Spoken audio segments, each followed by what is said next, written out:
Oh, that light behind me. Let me turn that light off. I think it'll be better without the light. All right. Not a problem, my friend.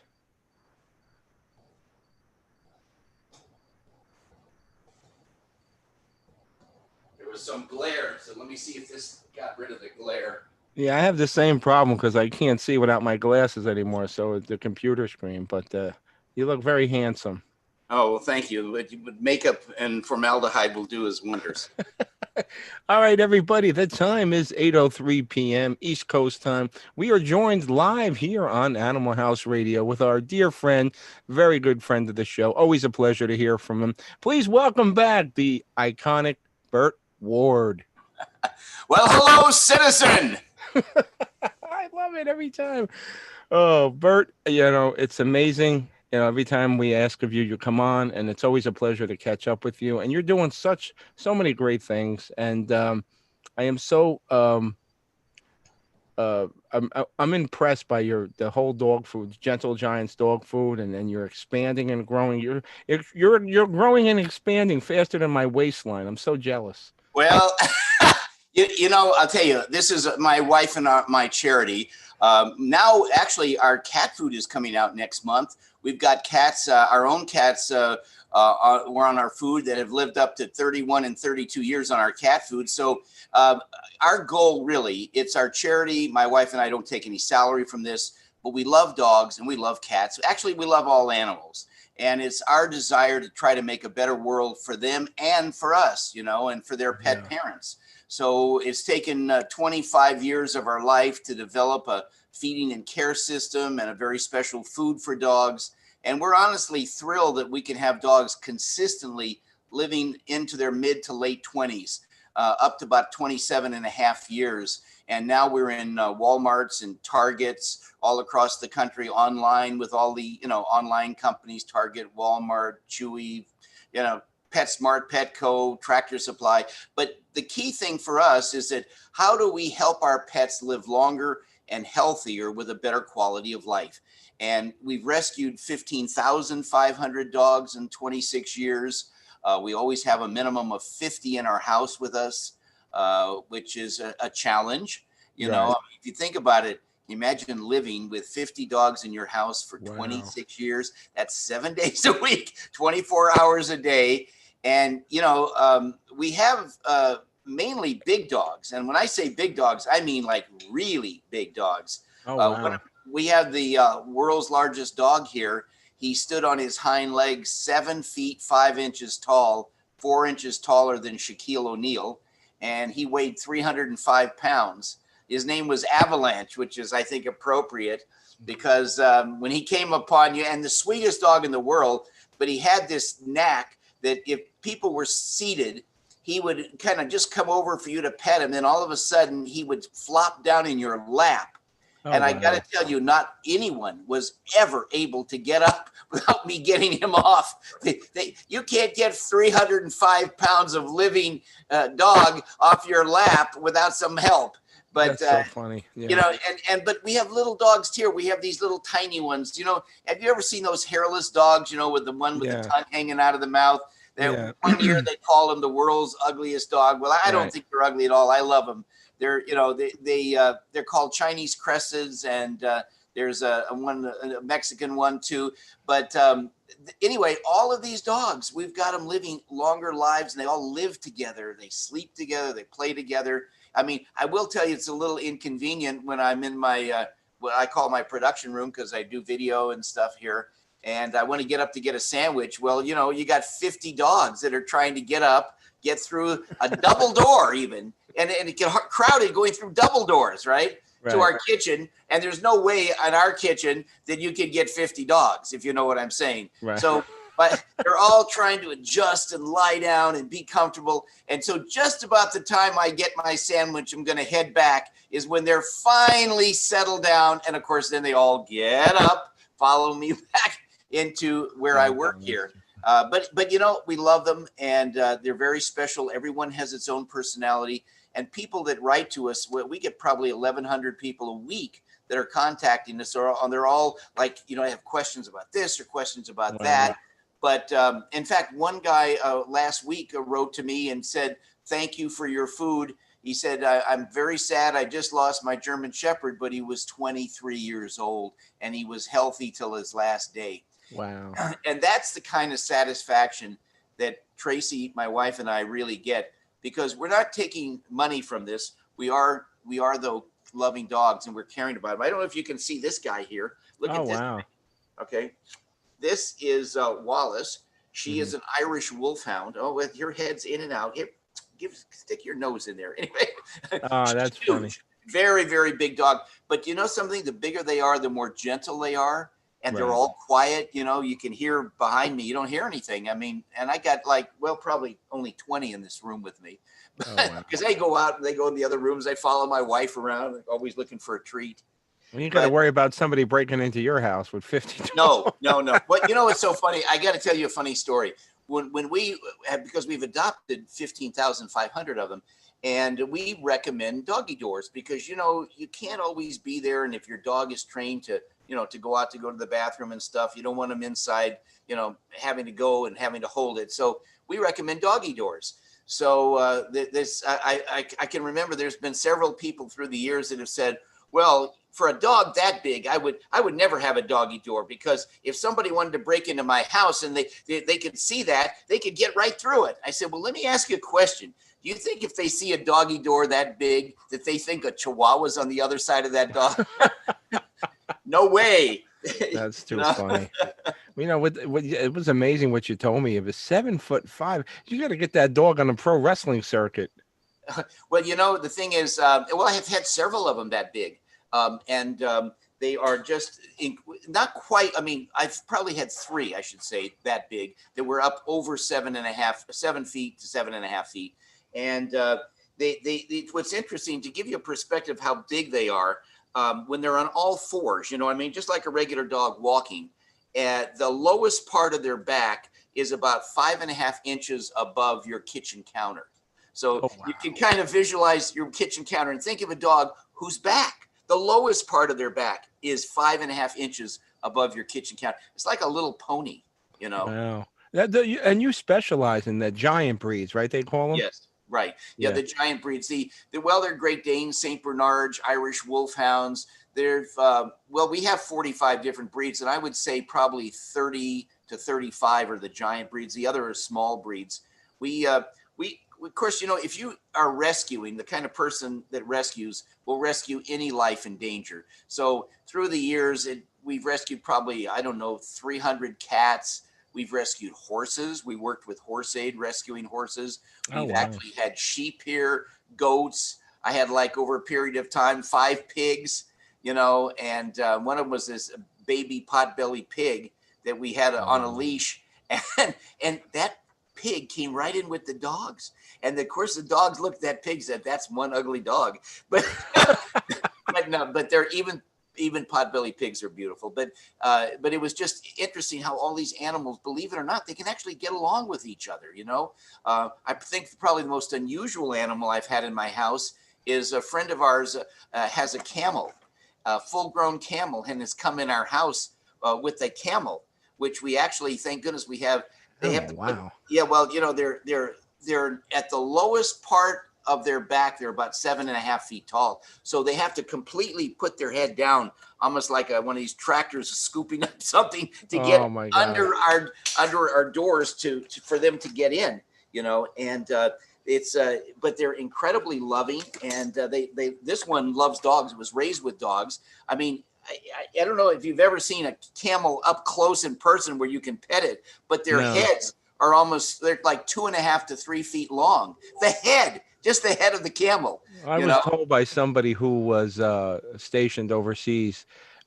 He says camels they're not exactly the most friendliest because they like to spat on you. Well, they can't. Llamas can do that. Yeah. Okay, but can I tell you something? It's a different with a wild one or one that they've just used for riding as opposed to someone's pet. Now, we have this neighbor who has a camel, and when she goes out of town, she'll bring the camel over and let it spend the weekend with us. And it actually, I know it's hard to believe, that camel is housebroken. It goes to the bathroom outside. That's so funny. They're and allowed it to comes have that in. kind of animal though? Like, isn't there like, I mean, a dog is one thing, but a camel? Yeah, Isn't well, that like an exotic breed or something? yes, but where we live, we have a little tiny town. It's called Norco, Norco, California. It's a suburb of Riverside, about an hour and a half east of LA. And it is what they call animal friendly, and it's agricultural. They actually allow them here. There's llamas, there's pigs, there's, I mean, not just little pigs, there's 800-pound pigs in the city. There's all kinds of exotic animals. But this camel, and by the way, his name is Bert. Same name as mine. Oh, that's too funny. That's too And totally coincidental. In fact, he is actually with the only camel that is a deputy sheriff. He's with the sheriff's department in San Dimas, California. And you can look him up on Guinness Book of World Records, Bert the camel. Oh, and wow. but he comes in the house, and there's a command. I don't know if you know this about camels. There is a command. It's called koosh. And this command is where you say koosh to a camel that's been trained, and they are like an erector set. They just kind of fold their legs underneath him, and they go right down because he's so tall, you couldn't watch television. So what we do is we tell him koosh, and then he goes down, and even with his stomach on the floor of our living room, okay, with his legs underneath, even on his stomach, his back is 5.5 feet tall. Oh, I mean, wow. just the back. But dogs, they love him. He loves dogs, and they're very quiet. I mean, they're just an amazing animal. But I'm sure, like any animal, you can have wild dogs. Right, right. But this camel and the couple that are here in the town are very sweet to people. People ride them with their horses. You'll see them ride a horse and a donkey, and then once in a while on a camel. Right. Well, we had, I grew up in Newark, New Jersey, and that's about as city as you can get. Blacktop, concrete, predominantly Italian neighborhood. And we had this one junkyard. It was called Primero. It was a huge yard. This guy had a very vast property. And back then, a lot of the stuff he had was very valuable. And they always said, don't break in there because you ain't going to like what you find. Now, I'm figuring he had like a pit bull or something. Bert, when I tell you he had an ostrich in there, and when you see one of them son of a bitches coming at you, they're like 7-8 feet tall, and they're not friendly. Those ostriches are nasty. Somebody tried to break in there one day, and that thing almost tore them apart. No, I've definitely heard. Well, it's funny. Around the world, they have animals are used for security, of course. Right. I don't know if you know this, but in Africa, there is a company. It's called Rent a Snake. And if you're going to go out of town, you can rent a black mamba or other deadly snakes they put in your house and put a big sign out in front warning, protected by black mambas, That is crazy. I never heard of it. Now, here's the only problem with that. Number one, sometimes it's hard to find the snakes that you put in there to take them out. And secondly, you have to worry about what if you had a pregnant mother that had babies? Because they're deadly poisonous, right?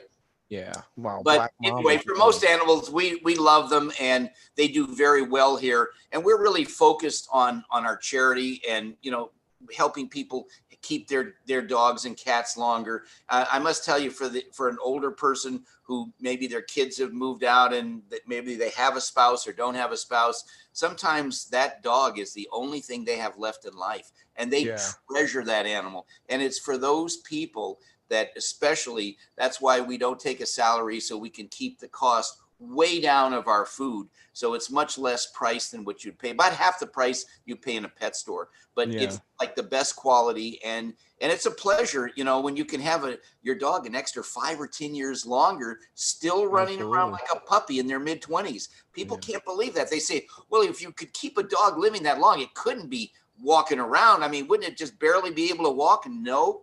Ours are running around like puppies in their 20s. Let me tell you something. If I think I'm going to start eating the dog food, because if I could live that long, but you know what, Bert, you're right though, because we talked to William Shatner a few weeks ago, and he was doing this thing that would they do therapy with horses, and it Oh helps yeah. people with PTSD. And I noticed, especially now since the COVID, a lot of hospitals are using dogs to cheer people up that have been hospitalized and stuff. And you would believe how much just being able to pet a dog for a few minutes does. Oh, it absolutely true. And I'll tell you what's an interesting thing. I think the only thing that has come out of this whole COVID nightmare that is positive, the only thing that I'm aware of, is that almost every animal shelter in the US, which is normally full of dogs, having to kill them every day because there's not enough room, they're almost empty. People are taking every dog they can Oh, and wow. as company because now they're at home and you know what I mean? And they're great company. And one thing I'll tell you about a dog, they love you unconditionally, you know, Yes. and you could have the best day at work or the worst day at work or whatever your problem is, that dog's going to love you, you You know? don't have to buy a jewelry. Well, let me tell you, I have 2 human kids and I've had 15,500 dogs. And I will have to say this about dogs. Not one of those 15,500 has ever asked me to buy them a car. No, that's so funny. Except for Avalanche, he might fit in one. No, I think we need a truck for Avalanche. Yeah. But, you know, our company is Gentle Giants, and that's the name of our food. And we encourage people, call us if you have problems with your dog, if you have issues. We try to help. We have so many vets that we've used through the years. I mean, just imagine with 15,500 dogs. At one point, we were doing 2,500 surgeries a week because when they're Wow. here, once the dogs are here and get on our food, they're great. But they come in every gosh awful condition you can imagine. And Yeah. we were spending 4 and 5 nights a week at animal clinics watching surgeons try to save lives. You know, I mean Wow. that's tough. That's tough. Well, for those of us just joining us, we're speaking live with a good friend of the show, Biurt Ward, who you may remember from the original Batman TV show, one of the first shows I grew up watching, and I still watch it to this day. He's talking about his company. It's called Gentle Giants Dog Food, and he's made groundbreaking strides with the dog food, all natural dog food. No chemicals or anything, and the proof is in the pudding. And now he's back. He wants to extend the great product with cat food. Now, Bert, between dogs and cats, how much different? And I mean, they're two different animals, and I know, every animal is different. But how different is the cat food as opposed to dog food? It is a little bit different, not a lot, but there is certain significance. In fact, let me tell you how we got involved with making our cat food. Is that we're experts with dogs. We have a pretty good experience having rescued about 300 cats. Okay, that's an awful lot Wow. for the average person, but and who have lived here until we found them a safe, loving home.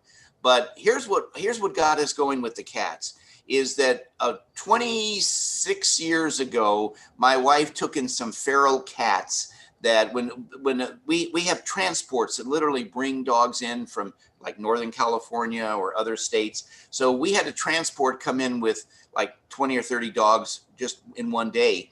And they had these 7 feral cats. A feral cat is one that hasn't been around people, is, not a mean cat. It's just very frightened and it's not domesticated. And the transporter said, if there's any way, you got this big building here, put some food out, let these cats live, because otherwise, if I drop them off, they'll be gone before we pull out of the parking lot. And we thought about it. And we said, we can't let any animal die if we can help it. So we said, okay, fine. So we put these cats in our big building, and we go in there, from time to time, and we would see them. They were very scared for the first 2 months. We didn't even see them, but we put food in there. And then we thought we'd do a little test. So in addition to regular cat food we put in there, we put our dog food in there. And we found out that over time that they were eating 75% of what they were eating were our dog food, and only 25% was the cat food. Now, what really spurred us to make the cat food is when we lost these last 2 cats. One died at 31 and one died at 32 years of age. It's unheard of. It's Wow. like at least 10 to 15 years above the average lifespan of a cat. So What is the thing with the? I know dog years is 7 to human. Was the same ratio with cats, or that's? I don't know. Honestly, I don't know. I would think it would be fairly similar. But here's what we found out is that what we did is we realized that there's something that in our food with no chemicals and all that stuff, just as you mentioned, that was helping them. But there's also something else that we've got that very few dog food companies have, and that is we have non-GMO ingredients. GMOs are genetically modified organisms. That's what you find in my goodness, in almost every rice, in every, all kinds of vegetables and stuff. And they do this to keep pests from destroying them, but long term it's a problem. And on our website, gentlegiantsdogfood.com, we found a video recently put out by these very prominent veterinarians. We didn't have anything to do with the video, but we put the video on our website because these veterinarians were telling stories how years ago they would see 1 or 2 patients, dogs or cats a month that had cancer. Now they're seeing both dogs and cats 4 to 5 patients a week. From 1 a month to 4 to 5 a week, all with cancer. And that what they believe is that the genetically modified organisms in pet food are causing this problem. I mean, and there's a lot of talk about people that's causing people cancer as well. So we spend extra money to get only non-genetically modified food in our pets' food. And it makes a huge difference. Our dogs here are so healthy that the only time they go to a veterinarian is every 3 years for a $10 rabies update. That's how healthy. And with all you have to do is check out the price of vet bills. And if you're a pet owner, you know that one vet visit can be thousands of dollars. Yeah, that's crazy. Bert, what do you say to people that, they've been feeding their dogs that processed garbage all these years, and they say, you know what, I want to try this stuff. How do they, and how do the dogs respond? Do you just do an abrupt change, or how do you incorporate the new food into the? Right. Great question. All right. Let me tell you, first of all, because people say, well, how can your food be so different? Let me just give you two examples. One, if any of your listeners look on the back of whatever dog food they've bought, next to the ingredient list is a list called guaranteed analysis. And this is the analysis of the food. The first item is protein. The second is crude fat. Notice I say crude fat, not healthy fat, because this is the saturated fats that are in the food. And if you look at just about every dog food and cat food sold in the US, you're going to see that fat content is somewhere between 12 to 22% crude fat, bad fats. Okay. Ours is 9% because that's only what's actually in the food. And everybody else are putting fat into the food because it does something horrible. It makes dogs hungrier, which some dog food companies love because then people feed their dogs more and have to buy more dog food. But I guess the most powerful thing that you could say is a difference between our food and just about every other dog food in the world is that I tell people, go feel your dog's food. Okay, go, pick up some kibbles, rub them in your fingers, put them down, then rub your fingers together and see if you don't feel a slight, it's not dripping, a slight greasy feeling. Well, what that is chicken fat that has been sprayed onto the outside of dog food after it's made to cover up the smell of the pork fat added on the inside, because dogs don't like the smell or taste of fat, but they'll eat chicken fat.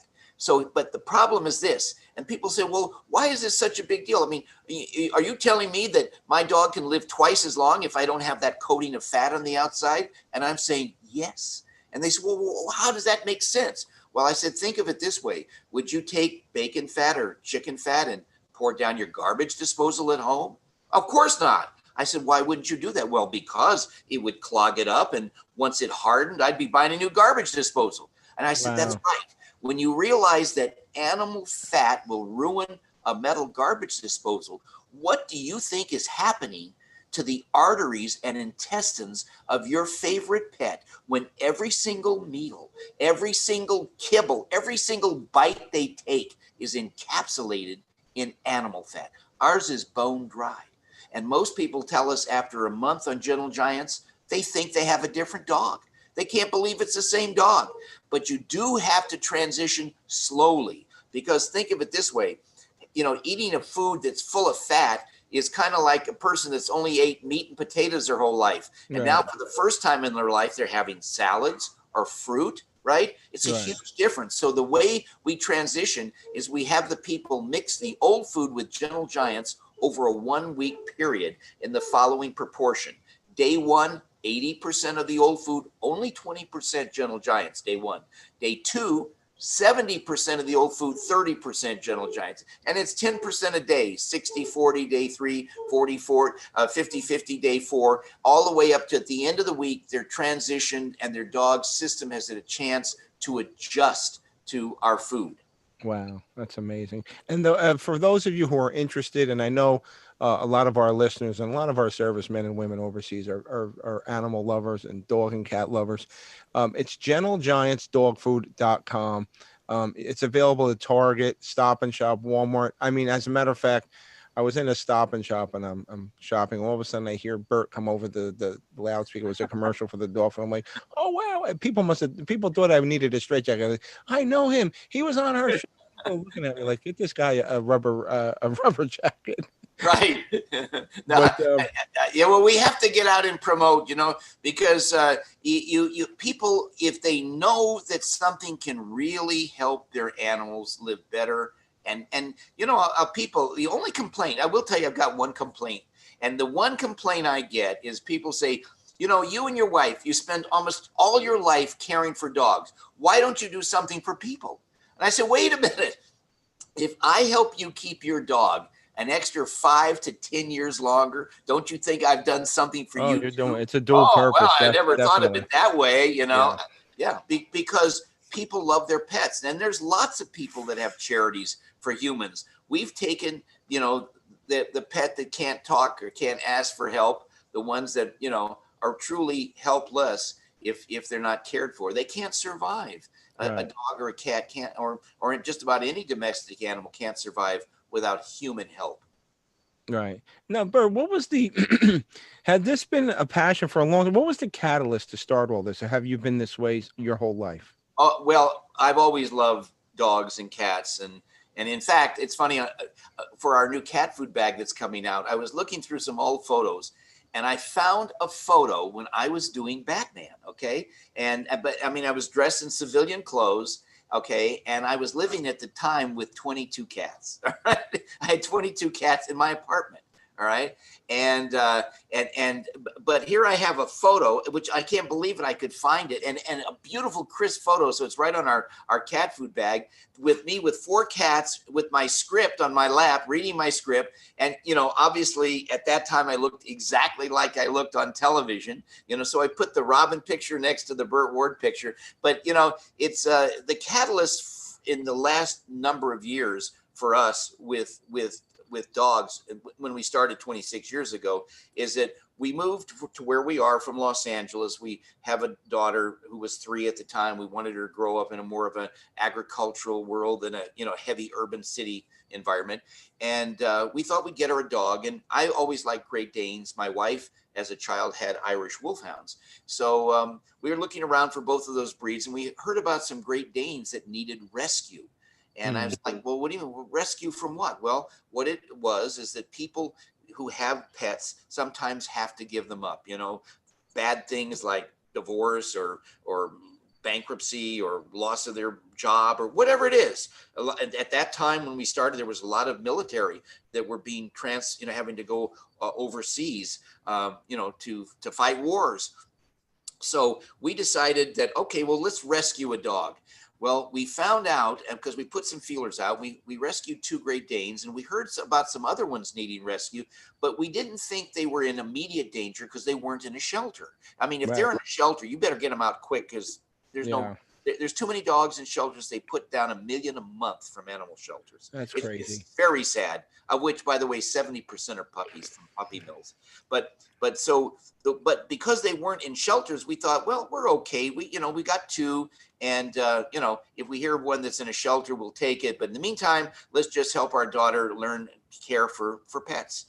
Well, what we didn't know is that within a month after that, all of a sudden, all these Great Danes were being put to death in animal shelters. And when we heard about it, we said, how can this be? And it turned out that the person, dogs are rescued breed specific, meaning there is a Great Dane rescue, there's a Chihuahua rescue, there's a German Shepherd rescue. Every breed of dog has a rescue. And the reason why they're breed specific is that if you have say a German Shepherd and you want to find a home for that German Shepherd, you've got to find somebody that wants a German Shepherd, not a Chihuahua, right? Or not a Great Dane. So the most efficient way to do it is for people to rescue the breed that they feel most comfortable about turning around and adopting.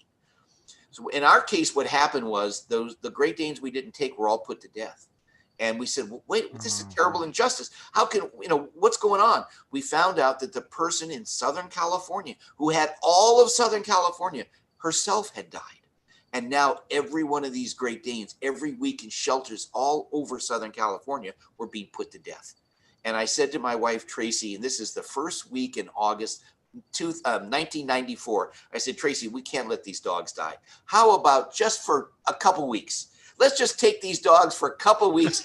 In a couple of weeks, I know we'll find somebody to take this over. Guess what? It's been 26 years. We're still looking for somebody. But the end of the first month, I have to tell you this. You'll get a kick out of this.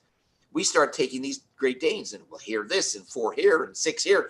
By the end of August of 1994, we had 102 full-size Great Danes in our house and 62 puppies comprising 7 litters in our kitchen from time to time. And so my wife, Tracy, who doesn't sleep very much to begin with, since a child, she only sleeps 2 hours a night. It's amazing. But she wasn't even getting her 2 hours because we'd have in our kitchen a litter, a mom with their puppies. And then when they would finish nursing, you have to incubate the puppies, keep them warm. You have to let the mom go outside to go to the bathroom. And then here comes the next mom. And you know what I mean? And we never bred any dog. We would never breed because there's too many that need rescue. Okay. But just the idea of caring for 102 Great Danes plus 62 puppies. And just to give you an idea, every single day we feed 600 pounds a day of Gentle Giant's dog food. That's 16 big bags a day. And I got to tell you, just lifting, carrying, pouring, and cleaning up from 16 bags of dog food a day. Wow, I don't know how you do it. Well, let me tell you, it keeps you either in shape or breaks your back. One or the other or both. We had a question. We had a question come in from one of the chat rooms. There's a gentleman. He's actually a first responder, essential worker at a hospital in England. He's a huge fan. His name is Rob McCullough, and he wants to know is if someone was interested in a dog food, do you ship to the UK if they wanted it? Well, the problem is the price of shipping. We're now trying to find a manufacturer over there who could manufacture our food. We have a lot of stores all throughout the UK. There are grocery stores. We have in Spain, there's 72 pet stores that want to carry our food. So we're actively looking because we would be happy to ship it, but the cost to the customs too, right? Well, that's another big problem. Every and you see in Europe, you have to have your food has to be EU certified. Right. And believe it or not, in the U.S., no U.S. beef can go into the European Commission. Now we also make our canned food in Canada because with our canned dog food, we're able to get all fresh ingredients. We make it every week. We make our dry dog food every day. And we ship it the day after it's made. We don't have warehouses. All these companies have warehouses where dog food could have been sitting there for weeks or months. We don't do that. Everything we make is to order and made fresh, just like you would bake bread and then ship it fresh. And so dogs getting our food are getting food that has been very recently made, and sometimes in the case within a week of it having been made. And we believe the sooner the food is consumed after it's freshly made, the better the nutrition. Right. And so in the U.S., we can't even get all fresh, 100% fresh ingredients for canned food. So we go to Canada. And by the way, they're EU certified in Canada. And their standards are, if anything, higher than ours. Okay. Right. But so we get really great food made there. And the most important thing is that our dogs are doing so well on it. And we want to help everybody, So I would tell you could tell your friend that as soon as we can, we'll be there. We're working on it very actively. We've gotten so many requests, even from places like Australia and Japan and I'm Burma. surprised that Gentle Giants is not global, but you know what my concern is, and I'm sure you've had the same concerns. If you do branch out like that, how do you make sure that they uphold the same standards that you do, where you can keep an eye on everything because it's U.S. based? That's right. You hit it right on the head. So you have to have, the only way you can really do it is you have to have manufacturers that either have an American who is involved with their company, or somehow that you can have Americans that are there at that plant to watch the standards. So that, because we don't cut corners, we everything we do has got to be the best of the best. Right. I mean, and for example, like in canned food, there are things that in order to keep the canned food preserved, they use things like guar gum, carrageenan, xanthium gum, these gums. Okay, we don't believe in that because now there is studies done that are showing that these are controversial ingredients. Some of them can possibly cause cancer. So we don't use that. We use other things that are non-preservatives that act like a preservative. Like, for example, in our dry dog food, vitamin E acts like a preservative. Okay, so we use things that are only healthy things, and it costs a lot more. As an example, I'm sure you've heard of glucosamine and chondroitin, which Yeah, are yeah. joints, right? Hmm. Well, those are expensive, and some dog foods have glucosamine, but almost none have chondroitin because it's just incredibly expensive. Right. Well, there's something even greater than that. And that is because those are in powdered form. I don't know if you know this, but there is one place on earth that in a living form, because then it's going to be it's a superfood. It's called New Zealand green mussels. Oh, And I heard it. Yeah, yeah. yeah, they're $100 a pound. And they're in every can of our canned food and in every bag of our dry food. Nobody else does that. I Wow. mean, because they could never make a profit. And in our case, everything we design is we make it and we sell it for what we make it for. And we don't take any salary. We've worked it out. We don't even have employees. Everything is done in the very sophisticated business sense to keep the cost down so we can save money for the consumer. Wow, that's amazing. And I really want to encourage everybody. Like, if you're a pet lover and you love your dog and you love your cat, Gentle Giants dog food, um, it's top notch stuff. I mean, I don't have a pet right now, but when I was a kid, I wish we had something like that. And my dad, God rest his soul, but he used to, sometimes our dog wouldn't eat the food that he was given, and my father, and believe me, he had the best intentions, Bert, but he used to put bacon grease on the dog's food. He said, "Oh, he'll love it," and then it would make his coat shiny. And we didn't realize that wasn't doing Right. him justice back then. But Yeah. Well, another thing is people call us. I'll tell you something that's quite unusual. There are people that realize that many dog foods are not really good for dogs. So they cook for their dog. But let me tell you, there's a big problem there. People are stunned to hear this. Dogs' bodies are not designed as well as human bodies. right, Okay. That's why they don't live as long as humans. And dogs can't have the same amount of protein and fat that human bodies can handle. So, for example, people say, "Well, I cook for my dog all the time." Oh, well, what do you cook? "Oh, well, I cook chicken or steak or whatever." I say, "Well, here's the problem with that. If you feed a dog more than 22% protein, meaning if you took the conglomerate of all of the food that they consumed at that meal, 22% is the maximum amount of protein that can be in that food. Because if you don't, it can cause pain in the dogs. It can cause in puppies a condition called hypertrophic osteodystrophy, where their bones grow irregular because it's too much protein when an animal is already growing fast, as a puppy.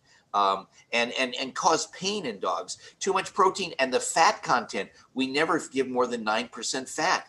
It's heart healthy is what it is. And dogs get heart attacks just like humans do.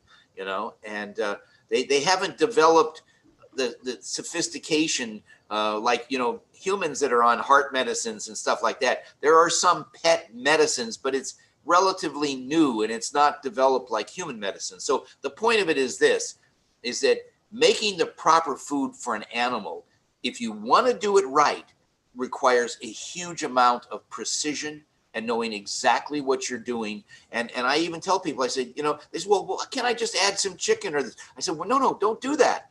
Everything we've designed is a perfect maximum right now.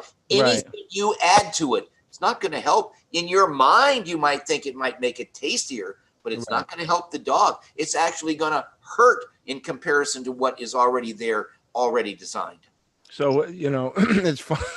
I was watching an episode of The Honeymooners when he had the Cram Mars mystery appetizers, and it wound up being dog food. It was just it struck me funny. But Bert, we have a young man, like I said, his name is Rob McCullough. He's he works in a hospital in the UK, and he has a very rough job. He's dealing with COVID patients all day, and it's still pretty high over there.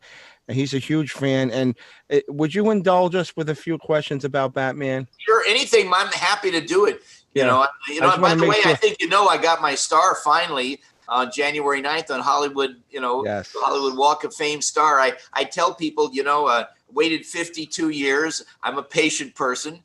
But 52 years isn't quite a while to wait. Yes, I heard the star. It has your name on, and in quotation says it's about time. It's about time.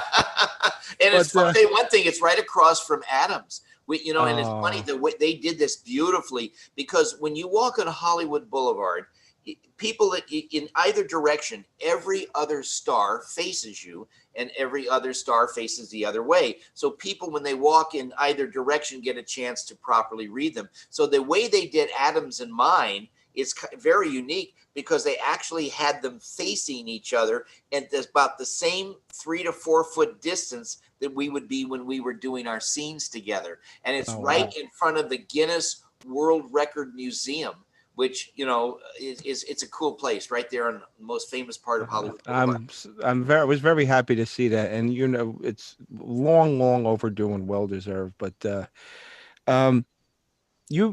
Batman, Robin was your first role, right? It's amazing, come out of the box with such an iconic TV show. One of the most amazing things that I realized growing up, and now even more so, is shows like Batman and stuff like that. They didn't have very long runs, as opposed to, as you see now, with 8, 9, 10 years. And yet they're still the most watched shows, even though they're more watched. They watch them more now than they did when they were first run.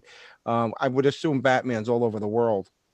Right. The way it is. Yes. It's been in reruns, yes, all over the world since we stopped production in, believe it or not, 1968. And one of the things I think you told me in the past, one of the first times we had you on the show, you're very well versed in martial arts. And, I've grown up as a kid. I kind of lost touch with it, but it's still in me. Bruce Lee played Kato in the Green Hornet. What was it like working with him? And I heard secretly that, a lot of people told me that you could take him in a fight. No, I wouldn't say that. We were friends. No, I wouldn't say that. Let me tell you something about Bruce. We lived in the same condominium complex, and we were personal friends. Yeah. And I remember one time when he and his wife Linda and his son, who was only 6 months, Brandon was only 6 months old. Then we went down into Chinatown, and because Bruce had lived in Hong Kong for 10 years, he knew all the most authentic things to order that weren't even on the menu. But Bruce trained 8 hours a day, every single day. It could be Christmas Day. He trained 8 hours a day. Wow. And he was incredibly fast. No, I mean, but can I tell you, at the kind of speed and at the way these things work, even these UFC fights, they're over pretty quick. I mean, it's a matter of one mistake, you know what I mean? Or one thing that is just so quick. But I will tell you this, piece of trivia, Bruce Lee's obviously became the most famous cinematic martial artist probably that will ever be. Right. But his first filmed fight scene of his career on film was fighting me on Batman, because he was in what the same producer, William Dozier, that produced Batman, produced Green Hornet. So he thought, because our show #1 and #2 in the world, because we were twice a week with a cliffhanger, he thought that by bringing the Green Hornet and Kato onto our show would be and it was a great introduction to the Green Hornet airing in the fall of that year. So when we had our fight scene, because I used to spar with Bruce, and you pull the punches, but it's rough. It wasn't like on Batman, ours fighting is it's simulated. In other words, somebody picks up a chair and hits you over the head and you go down, and 2 minutes later you're up again. Nobody ever got really hurt. There was never any blood. It was the kind of, cinematic TV fighting, if you will. Right. But they were very specific about wanting to make sure that everything was very even, because they didn't want either Kato or the Green Hornet to not be as good as Batman and Robin. They didn't want us not to be as good as them. So they went out of their way, and they kept it in a very broad sense, the fight that we had on the show. But I used to spar with Bruce, and that was very rough and much rougher than what you would see on the show. But what we did on Batman was great. We had these fight scenes where, I remember I had a great line with Adam when it was a Joker show, and we found ourselves in this warehouse, and all of a sudden 8 of the Joker's henchmen show up there. You know what I mean? And there's going to be a real fight. And I have this great line to Batman. I say, "Gosh, Batman, there's 8 of them against 2 of us. Odds in our favor." Right? I mean, and I'll tell you something. One of the things that we did cinematically, besides the fact that, remember, Batman was so big that, think about it. Look, today you have so many superhero movies. And yes, they're a different style. They're dramatic. They're a little darker because, traditionally for theater audiences, you get the teenagers and the college kids, not the little 5-year-olds, that are watching Mr. Rogers or watching Batman. But besides the fact that we made superhero entertainment so viable for movies, one of the things that we did on Batman, it was unique at the time, was that during the most sinister problem, or about to have a biggest fight or the greatest danger, we would have some line between the 2 of us that was funny. Just like what I said about there's 8 of them against 2 of us, odds in our favor. Right. I mean, we would do that to break up the tension. And in movies today, you look at all those superhero movies, not just superhero movies, look at movies like Bad Boys and stuff like that, and their bullets are flying all around, and say, when I get back, I'm not going to do this anymore. Whatever it is, there is a break. It's comic relief, it's called. Right. And it just is very entertaining to people. And that's something that we did that people don't realize that was created on Batman 50 years ago. Well, I think that your TV show was the catalyst for it all. I mean, eventually it evolved and it morphed. We had a couple of questions. One of our fans wants to know, or one of our listeners, your fans, who was your favorite villain?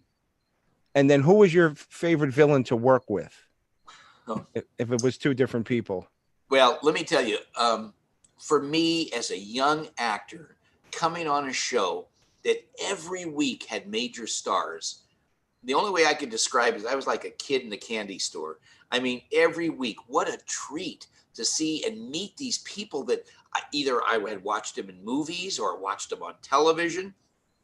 And some of them were a little scary to me. Like, for example, Egghead was played by Vincent Price. Right. And I remember as a child, I saw a movie he was in called The Raven. It just like scared me to death. So when he first came on that set, I had this kind of like like my heart flutter a little bit, like, oh my gosh, is he really evil? And it turned out he's the nicest man in the whole world. Right. Yeah. But I can't say that there was one favorite show, because for me, I got something, sitting there in between shots talking to Cesar Romero, one of the great, actors of all time, and Burgess Meredith, who played the Penguin, and some of these people, Frank Gorshin and Joan Collins, who was the Siren. And there's just so many great actors, and Cliff Robertson, who was Shame. Yes. And then, of course, there were so many actors that wanted to be on our show, and there weren't enough roles, right? You just have 1 or 2 villains at a time once a week. So they created this walking up the wall where the window opens. And I remember the first one was Sammy Davis Jr. And then there was Jerry Lewis and Don Ho and Betty White and Colonel Klink. And there's just, so many different ones that you just can't imagine. you know, what it was like for me to work with all these superstars. It was wonderful. I remember you telling me that the first time that you had like all the celebrities, anybody who was anybody wanted to be on the show, and there just wasn't enough time.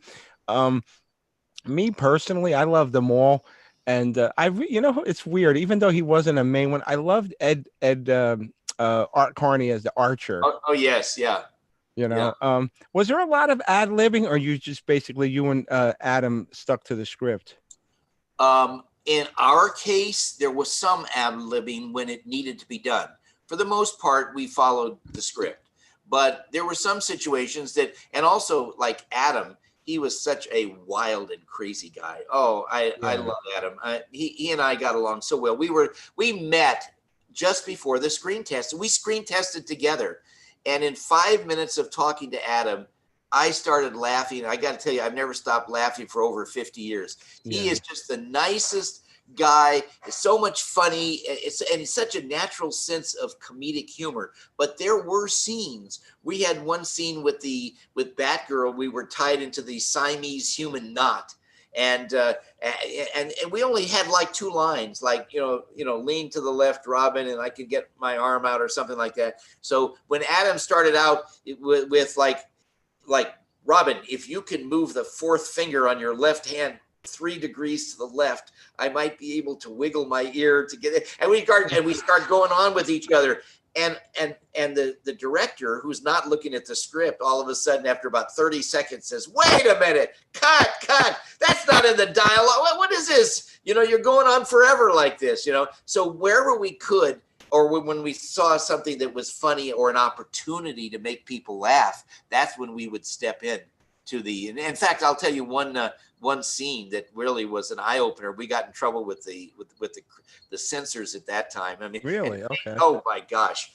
Just about every week we were in trouble with the censors. There was a scene with Batman, Robin, and Batgirl where the situation was we had actually brought Batgirl to the Batcave to see all of the stuff in the Batcave, but we had given her a whiff of bat gas before she came in, so she wouldn't know where she was. And of course, we had to give her that whiff of bat gas on the before going out, so she would temporarily, be asleep.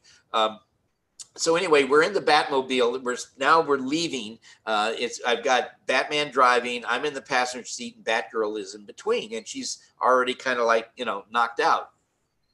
So there's just a simple two lines, which is, "Gosh, Batman, when I look at Batgirl, she's really very pretty." And Batman's supposed to say, "Well, I'm glad you noticed that, Robin. Shows you're growing up," or something, right? Well, Adam, for some reason, kept flubbing his line. And, let me tell you something. It's very expensive to shoot these shows. We had a big crew, not just the average 30-person crew. We had Right. 80 people in the crew because of all the special effects and stuff. So when you have something that is delayed, you're really costing time. He went through 13 takes of missing it. And I knew there had to be something wrong. Why would he keep flubbing this thing? What he did is he got to a point when he knew that there would be no more. That's it. They're going to take that next shot and somehow they'll use it no matter what because they have to move on, right? So, and I'm saying to myself, what does he have up his sleeve? So, but I went along with it because, we were really good friends and I knew something funny was going to happen. So here comes the final take, the 14th take that they used. Roll camera. All right, action. "Gosh, Batman, Batgirl is really very pretty." And Batman says, "I'm glad you noticed that, Robin. It shows the oncoming thrust of manhood." And when he said oncoming thrust of manhood, my God. like, oh my gosh. And I had tears streaming down, laughter, and I wouldn't laugh. You know what I mean? And I kind of put my head down because I couldn't control it. And they said, cut. All right, let's move on. Well, after the show aired, the next week, the censors were in. We were called in. What line wasn't there? You can't say oncoming thrust of manhood, but that's the kind of stuff that not always that risque, but stuff that we put in that were different or kooky or had subtle other meanings that the college kids and the high schoolers loved about Batman. Yeah. these censors, they were really excessive back then, Bert. I mean, your Oh, show was so lighthearted. What the hell could possibly go wrong? well, I'll tell you, like my costume. The Catholic Legion of Decency didn't like the unnatural bulge in Robin's costume. Oh And my God. Are you oh, let me serious? tell you, it became a big problem. Oh, let me tell you what happened. Apparently Catholic Legion Decency said Robin bulges too much in his tights, and they went to ABC Network. ABC Network went to 20th Century Fox. 20th Century Fox went to Greenway Productions, the production company that was making it. And of course, they came to me and said, "We got a problem." So what's the problem? The Catholic Legion of Decency doesn't like the way you fit in your tights. I said, "Oh, come on." "Oh, no. They're asking that the show either be pulled or that we change your costume or do something else." I said, "Are you serious?" Well, they were really serious, and it got to be a serious problem. And they tried all this stuff for me to wear that God only knows none of this worked. And man was not built for tights. What can I say, right? Right, right. But so they finally found this quack doctor that gave me these pills, and they would shrink you up for a couple of hours at a time. And so I took these pills for like 3 days, and then I said, "Wait a minute, this could probably ruin me for ever having children." Oh So my from God. that point, I stopped taking the pills, and I used my cape to cover. Oh my God. No, True didn't you story. tell, yeah, no, didn't you tell me a story about your costume was very uncomfortable? Oh my gosh. I couldn't find one thing on the costume that was comfortable. The shoes were custom made and weren't made by a true shoemaker, so that every time you stepped on them, it hurt your feet. You had tights that instead of being lightweight, the wardrobe guys thought it would be better to get the heaviest Dan skin tights, incredibly thick, and then they didn't like the tint of color, so they wanted to change the tint of the color, so they sprayed them, and therefore those fabrics that make up tights that normally when you walk in them they expand and lets air in, now had no air coming in it. So you put them on, and in 5 minutes you got a film of water between your legs and the tights. Oh wow. Okay, you got a vest that's all wool that's poking you in the chest, double thick bridal satin cape that is like pulling your head back. The cape was like 7 pounds. It's just like pulling your head back. So, I mean, we figured out how to do that. We put snaps on the cape and snaps on my vest that took the pressure off. A mask that was not well designed, and it kept touching my eyelashes, or my eyelashes kept touching that. And every time your eyelash hits like the mask, it kind of affects you. Oh wow. You put all those things together. And let me tell you, when I first put it on and I had to get dressed for the screen test, it was so horrible. I turned around to these wardrobe guys that were helping me get dressed. Right. As I stepped out of the trailer to go for my screen test, I said, "Look, the only good news here is that in about 15 or 20 minutes when I'm finished, I'll never have to put this costume on again." Famous last words, right? Little did you know, yeah. Now, where is the suit now? Isn't it in the Smithsonian or something? Yeah, it is. I donated to charity, and it's somewhere in Chicago. And although there is a second suit of mine that was made that's actually at the Hollywood Museum out here in Hollywood. They have a complete recreation of Batman. They've got an actual Batmobile in the building. They have a whole floor that has Batman on it with scripts and the original costumes of the villains as well as us. And it's just an amazing opportunity to see it. Well, Bert, real quick before we let you go, with the newer Batmans that come out, starting with Michael Keaton, and then they progressed. What's your take on they keep changing the Batmans? And I know you can't control it because it's Hollywood. There might be a contract dispute why he doesn't want to do it again. Do you agree with them keep changing? Because I think it takes away from the person who wants to pay a ticket to go into the movie theater and just stick with one person. But I know, Well, I'll tell you, the actors are great actors, but, in my opinion, there was really only one Batman, and that's Adam West. And Right. I'll tell you, when our show ended and they started to make the movies, Adam and I wanted to do those, but they said, "Oh, no, yours was too much comedy. We want to have a dark version." They didn't figure that we could actually do something that was serious. Well, of course we can. An actor is a good actor is a good actor, period. So, but if you look at Star Trek, for example, look how William Shatner, after his stint on Star Trek television, You know what I mean? How he, had made many more, like 7 or 8 Star Trek movies. And the fact that he was older only endeared people to him more, because Right. just like you're saying, you want to see the same one. Well, it was a And natural progression. He would get older as yeah, right. of course. Yeah. And people loved it. And I always thought it would have been great for Adam and I, you know what I mean? Like, for example, we get a call and it's been years, and now all of a sudden Batman rushes to the closet and he opens it up and the dust billows off of his suit. He's trying to get the dust, and I'm trying to pull up my tights. They don't fit as well. I mean, people would be roaring. They would have loved to see that, I believe.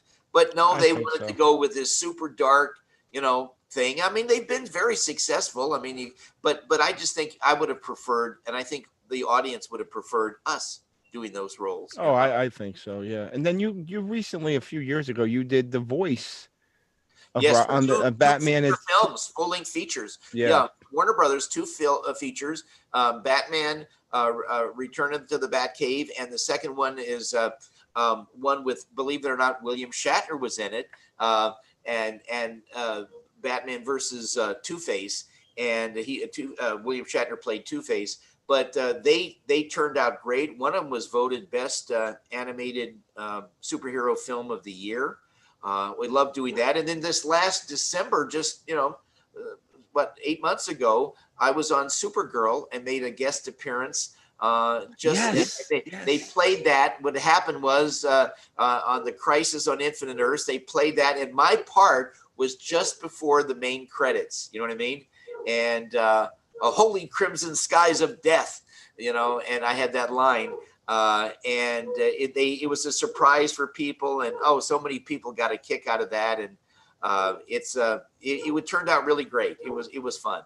Yeah, and you know what, Bert, I got to tell you, on behalf of myself here, it's always an honor. It's an honor and a pleasure to speak to you, and I really encourage everybody out there, if you love your pet, please pick up or go to gentlegiantsdogfood.com. They'll tell you everything you need to know there, how to get it. If you have any questions about the chemical makeup of it, you can email Bert directly and he will answer you.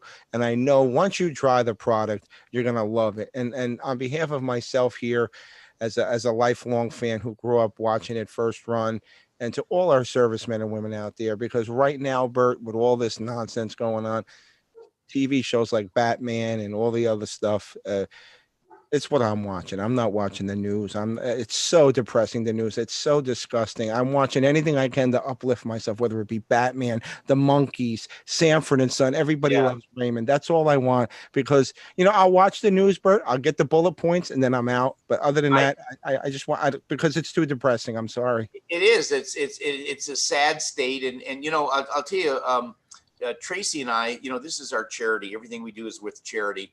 And I've got a new company called Superheroes to the Rescue. Oh, wow. And what we're doing is we're celebrating people who give of themselves and do something kind. And believe it or not, on the day that I got my award on January 9th of this year on the Walk of Fame, after the event, my wife and I threw a party around the corner at the famous Hollywood Museum. And we put on and gave these awards out. And one of the people we gave an award to, what we call Superheroes to the Rescue, was a young man. He lives back east. He doesn't have a lot of money, just has a regular job. He's a pilot, okay? And he rents a little single engine plane. He dresses his dog up as Robin. He dresses up as Batman.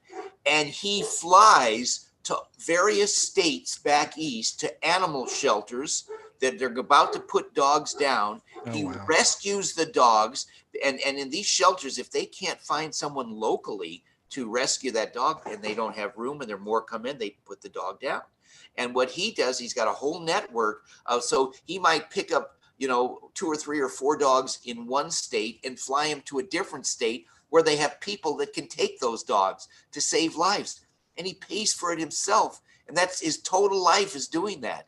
And it's so much giving of himself that we just found that to be spectacular. That is amazing. And we want to award people and encourage people to do really positive things. The other thing we did at our event, we put on the Biurt Ward first annual Batusi for World Peace.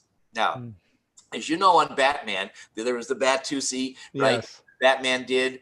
Well, what we've done is we decided that we put this out, and this was in January. We actually got a video that we're going to have. We're putting together now, and we got people from all over the world to dance the Batusi. People from Scotland, Australia. We have Israeli soldiers at the Wailing Wall in Jerusalem dance right in front of the Wailing Wall, dancing the Batusi.